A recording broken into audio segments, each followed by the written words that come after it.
Here is a Dell Optiplex GX270 desktop computer. It is powered by a hyper-threaded Intel Pentium 4 processor running at 3.4 GHz. It has 2 GB of DDR RAM and a 200 GB parallel ATA hard drive. It also has a CD and DVD writer, a floppy drive, and 6 USB 2.0 ports in the back and 2 in the front. It has all your legacy ports in the back, which I'll show later. And it's running Windows XP Professional. It has the latest BIOS revision, which I was able to find.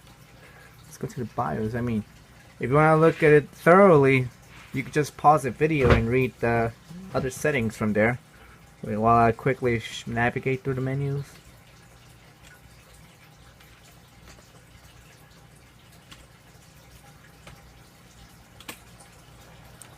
And you can see 2 GB of DDR SD RAM, and as you can see, a 3.4 GHz Pentium 4 hyper-threaded, or HT as they call it, this sticker.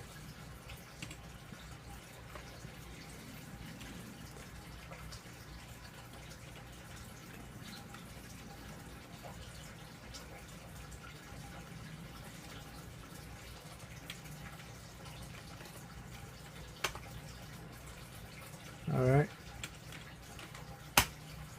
Now let's boot into Windows XP. Now, if you may have noticed the sticker, it is actually an inventory sticker. But it's a little story. Back when I used to attend high school, back in around 2008 to 2011, they originally had several eMacs, a couple of Power Macs of both G3 and G4. They also had several iBook G4s, and some early MacBook Pros, MacBooks as well, and they had a shit ton of, you guessed, Dell Optiplex GX260, 270, and 280 PCs. They also had some laptops like the Dell Latitude D600, and then some later ones, the 610, 620, and so on. They also had a couple of IBM ThinkPads that still worked. That one ThinkPad that my math teacher used to have still ran Windows 2000. The GX260s, for the most part, many of them still ran Windows 2000. Some of them were later upgraded to XP when the partition would fail or whatever. I mean, back when around 2010 they were beginning to replace the GX260, 270, and 280 series PCs with a newer Dell model, which was a small form factor machine with I think it was a 17-inch or 20-inch LCD. Despite being built for Windows 7, they still ran XP. I mean, eventually they upgraded to Windows 7 Enterprise. But for the most part, as a result of the newer PCs coming in, these were being retired. And of course, if most of you know, these machines were infamous for having leaked capacitors. And that was the case with those school computer ones. A shit ton of them wouldn't boot at all. So those were stripped for parts. And you know, this machine fortunately has no leaked capacitors, and it was in the best of shape out of all the GX270s, 260s, and 280s that I came across. I also salvaged 2 GX260s that were in excellent condition, and I have long since gave them away. One of them, I think I stripped it for parts to maintain this machine, and the other one I gave it away to my uncle, who's been happy using it ever since. But anyways, as you can see, we are already booted into Windows XP. And I mean, originally this had a 4 GB hard drive, which I have since discarded when I took these machines home. And I put the 200 GB hard drive on it later on. I mean, the only reason why I didn't even take the hard drives for these machines was because of liability reasons. So those hard drives went to history. But anyways, it's right here, Windows XP, 2 gigs of RAM, 3.4 gigahertz Pentium 4. This one is the Northwood Pentium 4 hyper-threaded. I have a 3 gigahertz pre-Scott model with 1 meg of cache, and another Northwood at 3 gigahertz, but only 512K of cache. I mean, this one only has 512K of cache. Originally, it had a 3 gigahertz at... Yeah, I think it originally had a Northwood 3 gigahertz Pentium 4 HT, but I upgraded that processor to this one. And as you can see, you got your basic XP stuff here.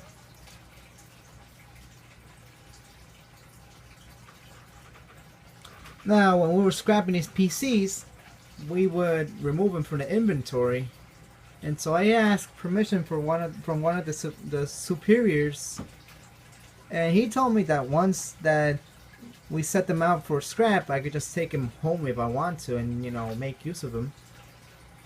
And so that happened, and you know, this one is still here because, like I said, this one was in best of shape because, like I said, the GX280s, almost all of them, had bad capacitors, or even, you know, the capacitors already leaked out or were bulging, which was a huge issue.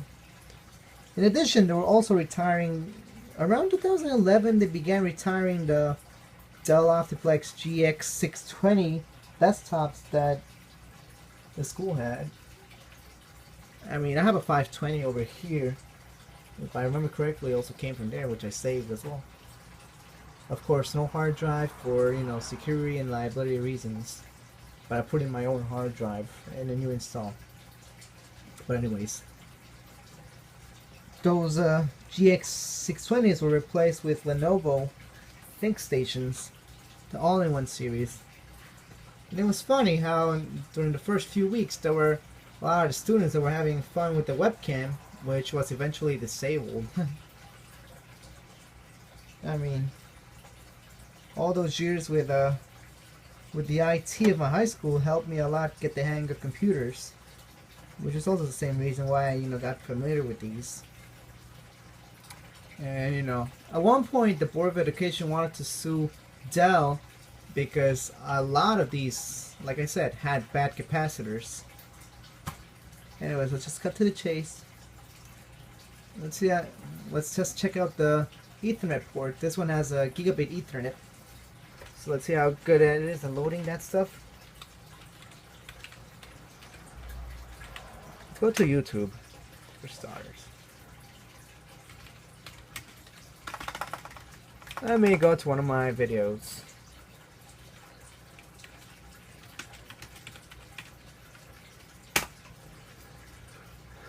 Let's see how well that plays back.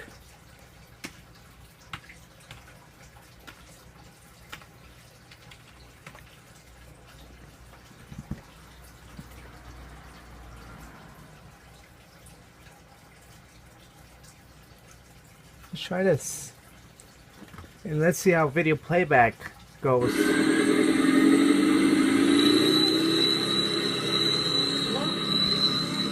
I got you.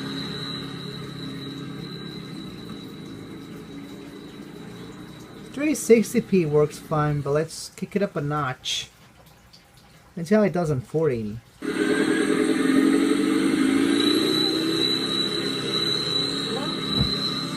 Yeah, I got you. You can see it does lag a little bit, but not as much.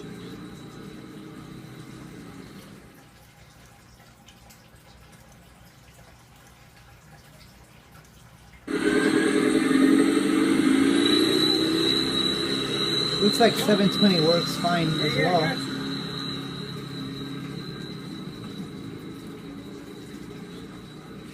You can see a little slight lag when you go on full screen. This one has a Creative Labs Sound Blaster Audi G2 sound card, which I added on because for some reason the integrated IDT Sound Max audio doesn't work. It was working before, but now it's having a little issue. And this one has a closed circuit television card, which I can hook up to 4 cameras at once. I mean, I don't have any cameras to demonstrate the software, but I could show you a little bit just to give you the idea of what I'm talking about.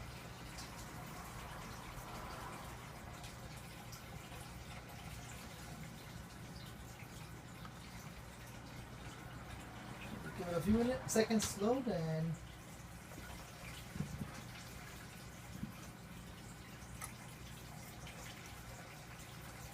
you can see right there I don't have a camera connected, so I can't really show you much. And I'm sure you remember this old game, Pinball.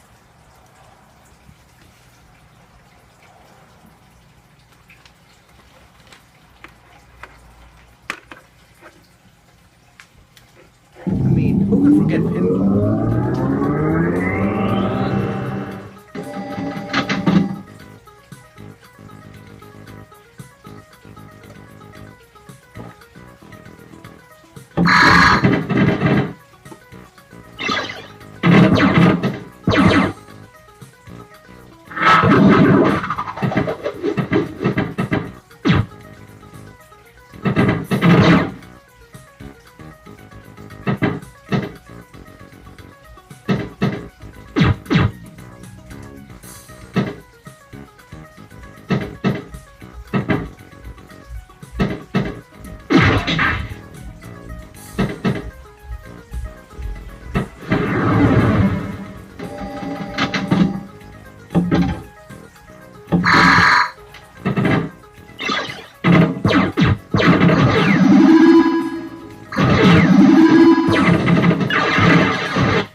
Now, I could show you a little cheat code so you can get infinite balls,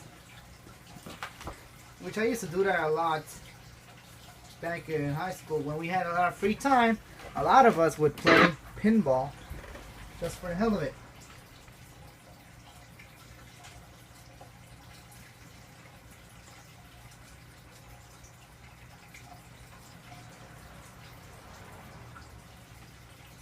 And the code is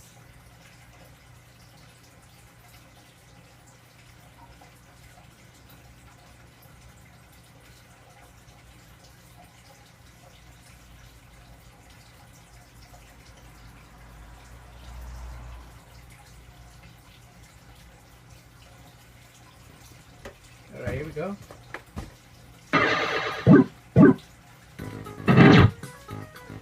Watch what happens. I'll let the ball down. This applies to the second ball after it's deployed.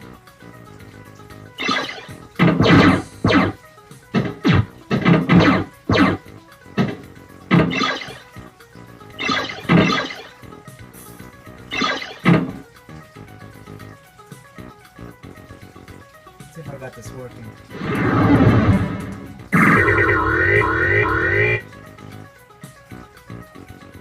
Oh, here we go.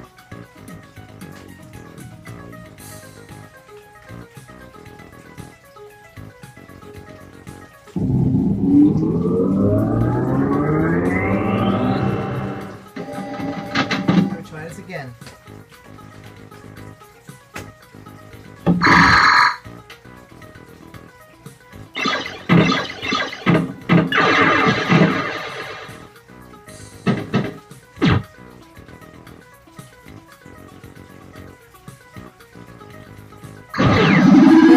It's working now.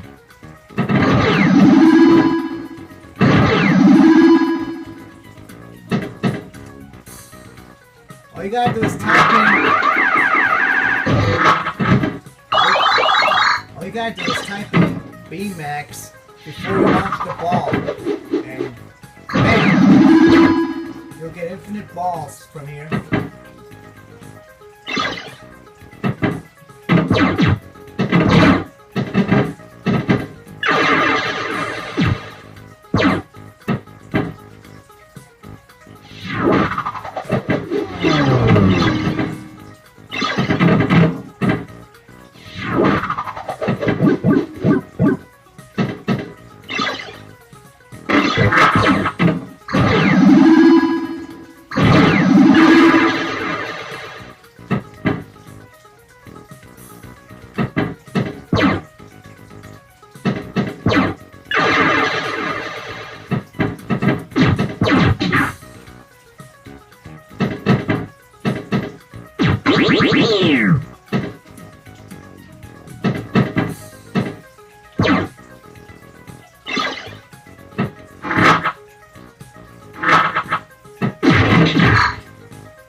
Pinball for now.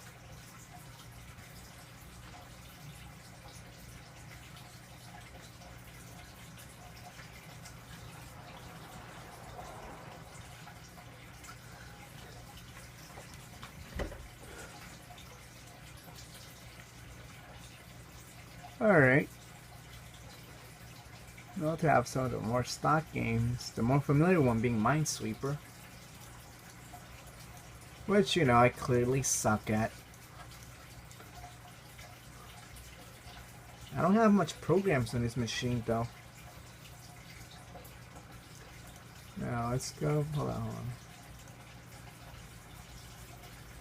Yeah.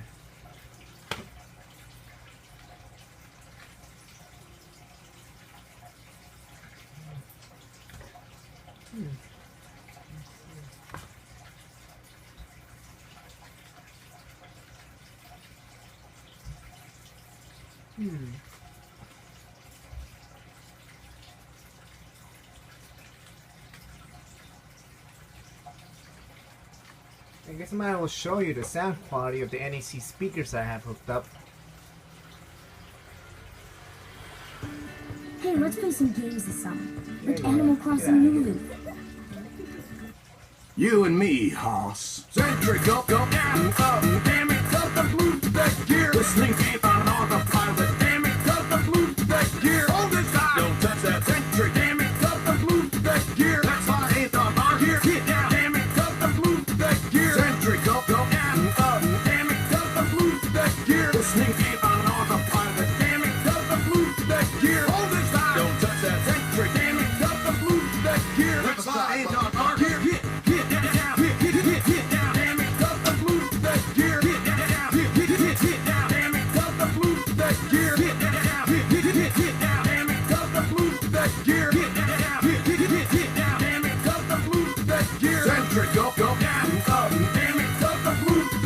Listening deep on autopilot, damn it, cut the blue back gear. All this time, don't touch that centric, damn it, cut the blue back gear. That's why I ain't on our gear.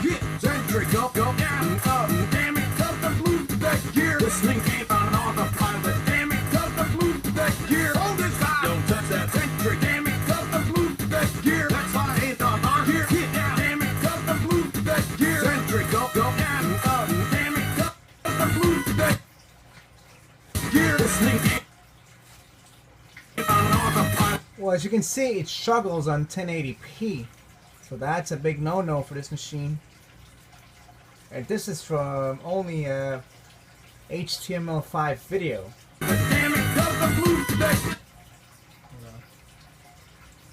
I mean, Flash Player.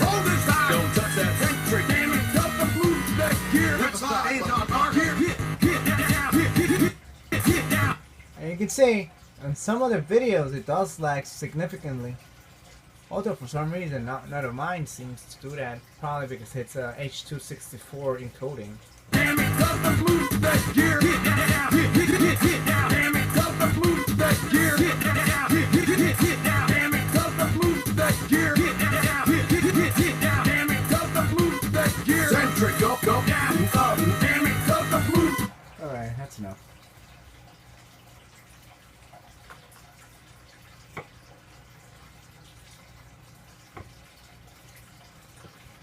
Now we go to the device manager so you can see what's inside this machine.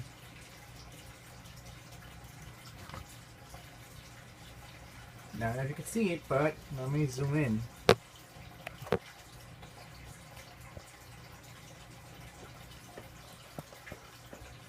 Here we go. All this stuff I have inside here. Now, as a result of being a hyper-threaded processor, it would assume it has 2 logical cores, which is the case. But it's only just one physical core. So before anybody says that, oh, it's a dual core, but it's not, it's just a single core with a hyper-thread. So it would just act like 2 processors, even though it's just only one.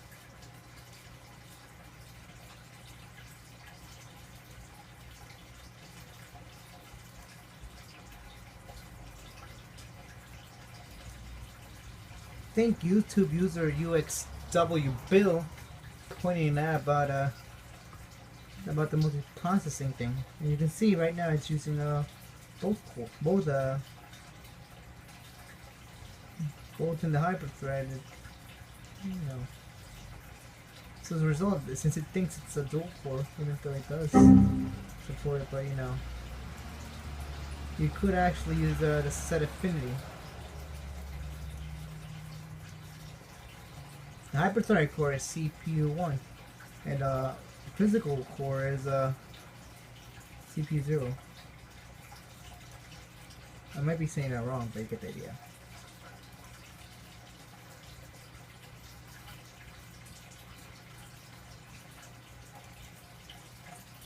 So you could say web browsing is fairly decent on this machine. Let's get to something a little more mind-boggling. Like, let's say my own site.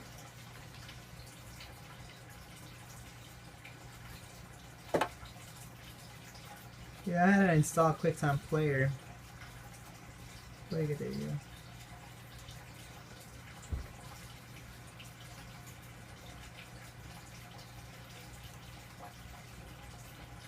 I mean, web browsing is fairly smooth despite being a 10-year-old computer.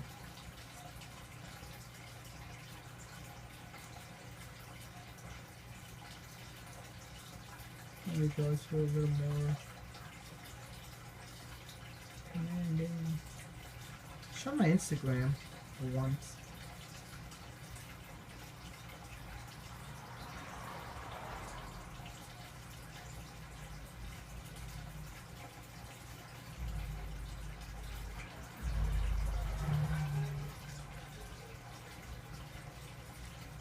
Let's check into the forums. Look at this ball mouse to cooperate with me for once, and you know, like I said, most sites run smoothly. I mean, those with flash intensive stuff, you shouldn't really expect to get any smooth playback or anything like that. Let me zoom back out, and let's see what else I can show off. Nothing much to show in here since, like I said, I don't have that much installed. Since it's fairly a clean installation, which I did a few years back.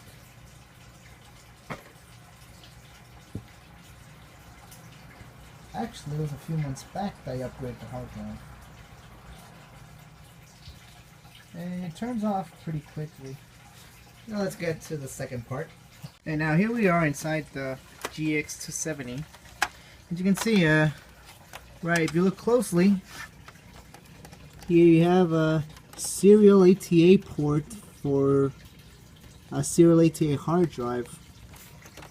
Even though you will need to actually get a an adapter to use the newer power jack for the serial tape drive, since these only have the older 4-pin.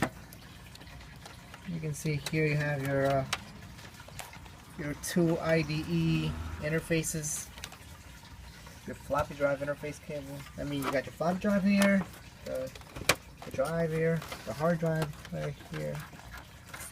It's a Western Digital if I remember correctly. There's the power supply unit fan. Here's your 4 slots for up to 4 gigabytes of DDR RAM. You have an AGP8X port, which was originally occupied by a NVIDIA GeForce 4MX, which for some reason burned out.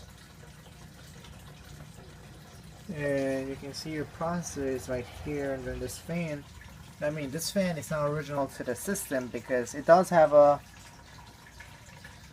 centrifugal type, which I do have laying around, which I'm trying to fix up, because since those have a temperature sensor, I have to short it out to force it to run at full speed. I mean, this one doesn't have it, so it runs at full speed. And it does the job just fine, keeping the processor cool. Your standard ATX connector is all here. Here you have the, I think this is the integrated graphics chipset. Your CMOS battery, your PC speaker, your power indicator.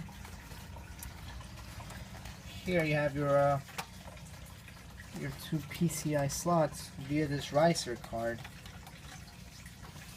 You can see here, that's a sound blaster, and then the closed circuit TV card.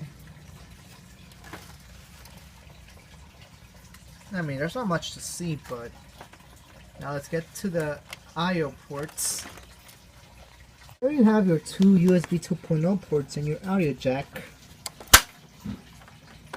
Of course, your power button, the eject for the floppy, and the optical drive button.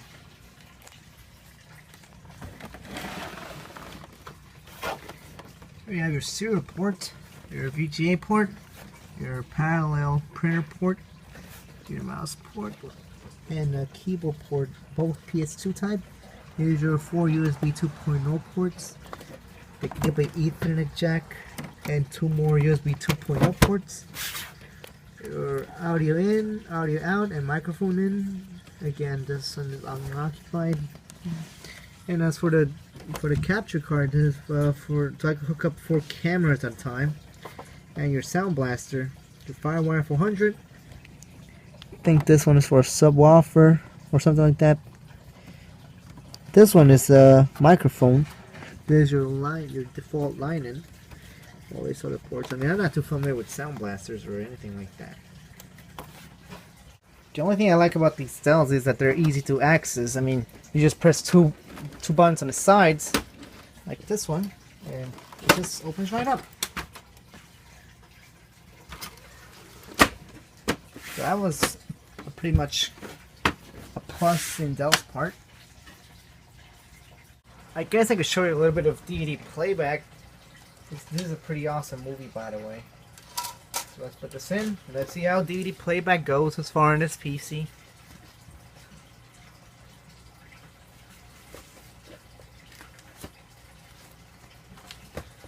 Alright, let's play it on Windows Media Player. Alright, so now we got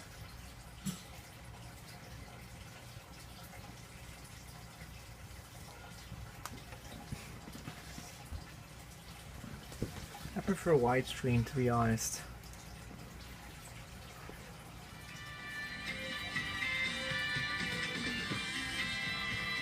I'll be glad to play the trailer. Rudy Robles had a knack for being in the right place at the right time. Until this time. Hey! Where's your green card? Green card? I don't have a green card. Where were you born? I was born in East LA, man. Hey, look. Hey! Hey, get over here, somebody. I'm an American. Get your hand. Adios, amigo. Habla español. Help get you across the border. Don't shoot up an American!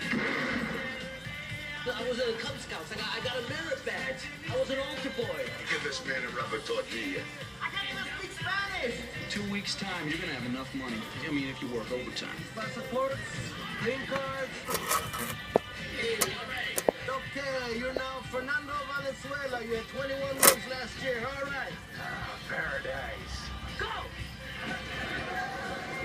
right, everybody here. You're crossing illegal. Keith Merritt, I was born in East LA. born in East LA. Thank you very much, ladies and gentlemen. You're all beautiful people.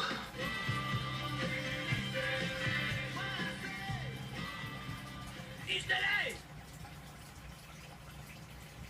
The funny thing, I actually do have the cassette for this movie.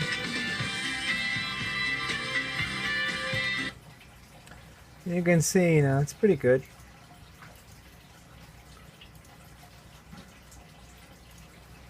Now let's try floppy disk to show you how you can read and write floppies.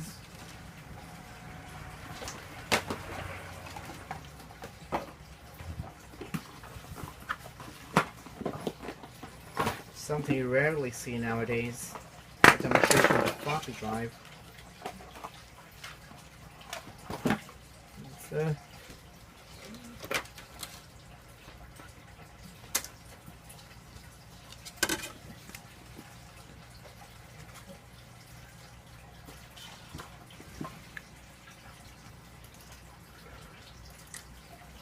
Alright. I don't know if I formatted this drive, so let's see what happens.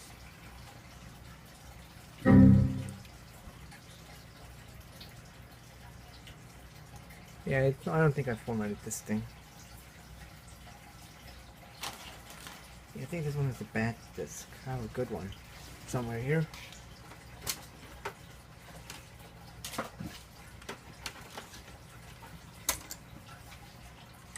Let's see what happens with this one. I think I have like 1 or 2 floppies that are bad. Yeah.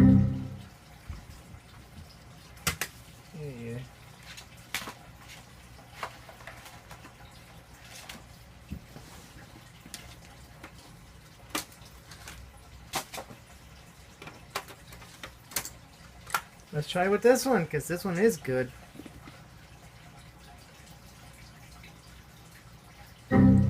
Yeah, I guess the floppy drive is being retarded.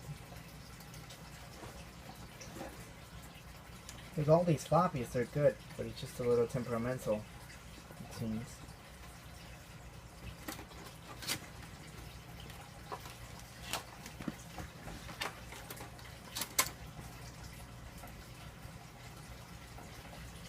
Alright, let's see it fail or something.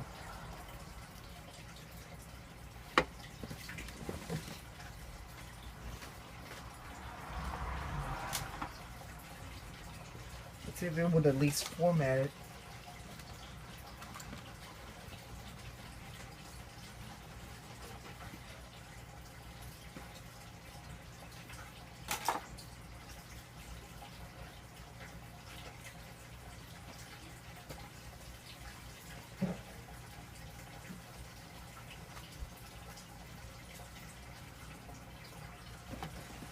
Let's see if I can at least get it to format something.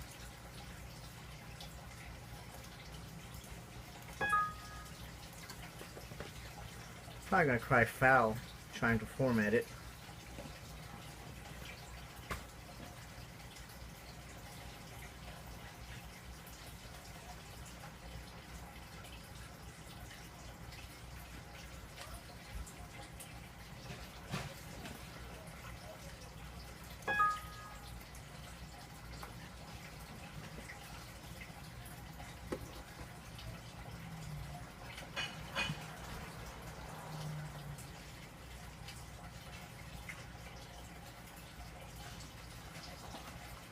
Yeah, it looks like the floppy drive itself may be bad. Oh well, so much for that. Probably why they rarely ever show the floppy drive in action. Let's put the CD-ROM software, which is for the mouse. Let's try this.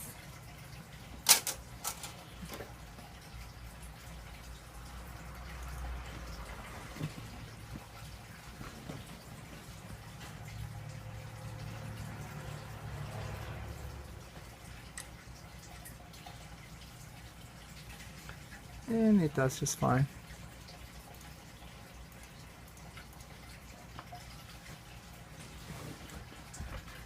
By the way, this mouse, I actually got this as new old stock.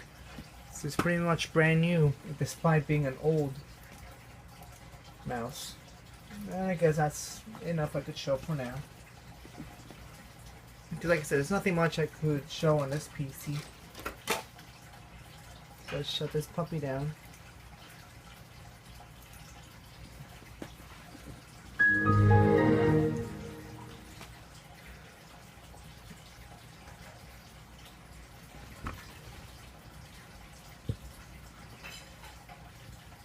And that's about it for the Dell Optiplex GX270.